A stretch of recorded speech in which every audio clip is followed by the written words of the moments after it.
सगळे पोलीस यंत्रणाही होती, महापालिकेची यंत्रणा होती आणि जी मी माहिती घेतली त्याप्रमाणे जवळपास 525 पंप संपूर्ण मुंबईमध्ये कार्यरत आहेत। आताही देखील आपण तिथे कंट्रोल रूममधून पाहिलं, प्रत्येक ठिकाण स्पॉट त्या ठिकाणी आयडेंटिफाय होत होता आणि जसं जसं पाणी उतरत होतं तसं तिथे त्या ठिकाणी आपल्याला पाहायला मिळत होतं।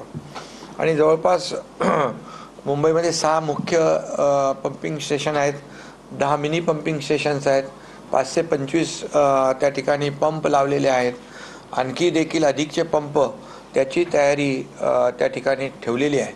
परंतु दुर्दैवाने 6 तासात जवळपास 200 मिलीमीटर पाऊस पडला आणि 24 तासात जवळपास 350 मिलीमीटर पाऊस पडला।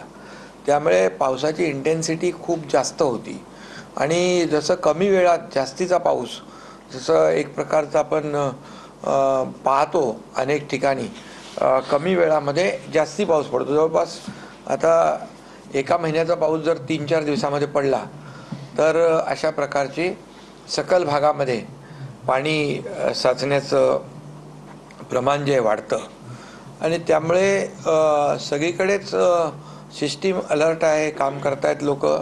एक तर अधिकारी आता आम्हाला भेटला, तो पण फील्डवर काम करतोय। त्याचं तर एक किडनीचा प्रॉब्लेम आहे, म्हणजे चीफ इंजिनियर जे आहेत त्याचं एकच किडनी आहे आणि त्याला ते आता त्याचा पण काहीतरी ट्रान्सप्लांट करायचं आहे। पण अशा परिस्थितीत पण तो माणूस बाहेर घरी बसला नाही। म्हणजे एकंदरीत सगळी सिस्टीम जी आहे अलर्ट मोडवर आहे।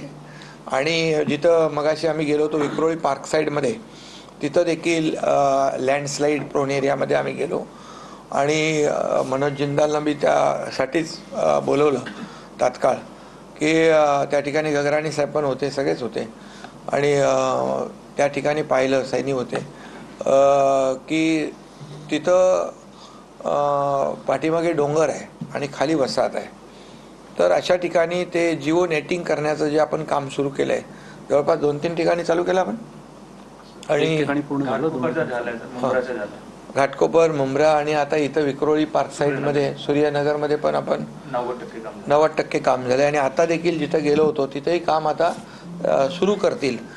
पहिल्या टप्प्यामध्ये आपण हे नेटिंग जिओ नेटिंग करून ते जो काही परिसर आहे तो थोडा प्रोटेक्ट करतोय आणि ह्यांचं परमनंट जे काही सोल्युशन आहे कायम पुनर्वसन, तर लगतच्या ज्या SRAच्या म्हाडाच्या स्कीम आहेत त्या स्कीममध्ये या सर्व लोकांना सामावून घेतलं तर मग हे कायमची डोक्यावरची टांगती तलवार जी आहे ती दूर होईल।